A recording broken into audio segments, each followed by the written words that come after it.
How much time do you spend every day working on your dream? In the last 90 days, how many books have you read? In the last year, what new skill or knowledge have you acquired? What kind of investment have you made in you? You don't want it badder than you want to party. You don't want it as much as you want to be cool. Most of you don't want success as much as you want to sleep. Some of you love sleep more than you love success. And I'm here to tell you today, if you're going to be successful, you got to be willing to give up sleep. There is no shortcut. There is no hack. There's no sweatless solution. You're gonna have to work. There is always weakness to work on. Always. A lot of them. Why would we allow ourselves to make easy excuses? Why would you allow that? Are you going to make today count? Because that's all you can control. And that's all that matters. It doesn't matter where you start, guys. It doesn't matter what talents you're born with. It's about where you finish. And this race isn't over. It's not over. You could still come in first in the marathon.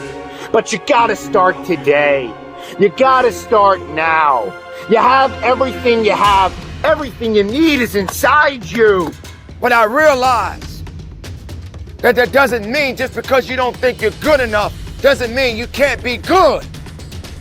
Doesn't mean you can't be great. Doesn't mean you can't carry on. But it's not going to always be like this. Your condition is not your conclusion. Nothing is impossible.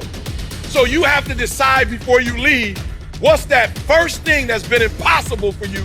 I want you to attack it and overcome it.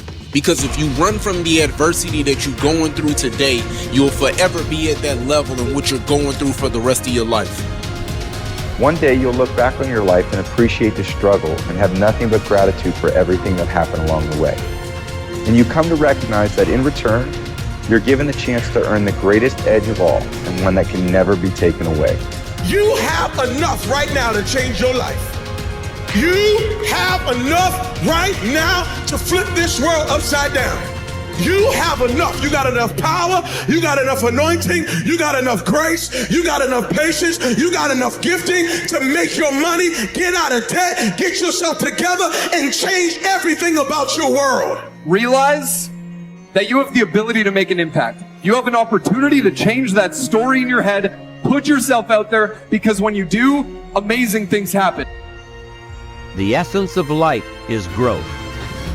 The essence of life is growth, to do the best you can. And here's what's interesting. Humans are the only life form that will do less than they possibly can. Humans are the only life form that will settle for less. Every other life form except human beings strive to its maximum capacity. How tall will a tree grow? Approximately.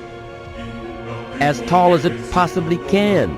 You never heard of a tree growing half as high as it could. No, trees don't grow half. Trees send their roots down as deep as possible, stretch their limbs up as high as possible, produce every leaf possible and every fruit possible. As a matter of fact, you never heard of a human physically growing half. We keep growing until we're done. Now that's a part of life we can't control. It's genetically coded. And that's probably why we keep growing till we're done. Because we can't control that part. It's the rest of our growing that we control. The growing of our minds, the expansion of our minds, that we can control. And that's what tends to get away from us. All life forms inherently strive to their max except human beings. Now, why wouldn't human beings strive to their maximum possibility? Here's why. Because we've been given the dignity of choice. It makes us different than alligators and trees and birds. The dignity of choice makes us different than all other life forms. And here's the choice: to become part of what we could be, enough to get by, or to become all that we can be. My best advice for you is to choose the all. Earn all you can, make all the friends you can, read as many books as you can, develop as many skills as you can, see as much as possible, do as much as possible, make as much fortune as possible, give as much of it away as possible. The max. There's no life like it. I'm telling you, once I got on track, I've never looked back. Pick up the challenge. Go for it.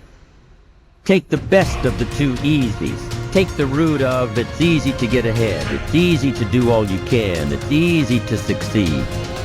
It's easy to have financial freedom. The more you do, the more you get. See, if you're playing it safe, you're not going to win. If you're playing it safe, like that old saying, you know, you were taught when you were a little girl, better to be safe than sorry. Well, that's a bunch of crap. It's not better to be safe than sorry. It's by trying things that you figure out how far you can go. You got to get outside the box. Like it's reported, Edison tried 3,000 ways before he built the incandescent light. He said he didn't fail 3,000 times. He said there was 3,000 different steps to building a light bulb. Well, there's different steps to get to where you're going. And I really do treat winning and losing exactly the same. I do not let it upset me. Do you think that's a big part of why you're so successful? Well, it's part of why I enjoy it. Yeah, I think it is, because I'll try anything. Like if I'm into an idea, the idea of losing never enters my mind. See, I have worked with giants. I had the good fortune of working with Sir Edmund Hillary. He was the first man to stand on top of the world. And I worked with him on 3 different occasions. And the only difference in Ed Hillary and Bob Proctor is in his side. Now, he's gone now, but he was a big man. And he shook hands with me. His hand wrapped right around mine. I felt like a dwarf, you know. And talking to him, like it never entered his mind he wouldn't get to the top of the mountain. But he failed in 1951. He failed in 1952. It wasn't until 1953 that he got to the top of the mountain. You know, people had died for centuries trying to do that. He said, I knew if I could see it in here, I could hold it out here. Stella Mann wrote that in a book. You can see it in your head, you can hold it in your hand. And that's right. And if you're not prepared to lose, you're never going to win, because you're always playing it safe. And there's no reward in that. Dare to go forward. Winston Churchill once said, courage is rightly considered the foremost of the virtues, because upon it all others depend. Courage is the chief distinguishing characteristic of the true leader. It is almost always visible in the leader's words and actions. It is absolutely indispensable to success, happiness, and the ability to motivate other people to be the best they can be. Follow through on your vision. In a way, it is easy to develop a big vision for yourself and for the person you want to be. It is easy to commit yourself to living with complete integrity. But it requires incredible courage to follow through on your vision and on your commitments. You see, as soon as you set a high goal or standard for yourself, you will run into all kinds of difficulties and setbacks. Refuse to compromise. You will be surrounded by temptations to compromise your values and your vision. You will feel an almost irresistible urge to get along by going along. Your desire to earn the respect and cooperation of others can easily lead to the abandonment of your principles. And here is where courage comes in. Stick to your principles. Courage combined with integrity is the foundation of character.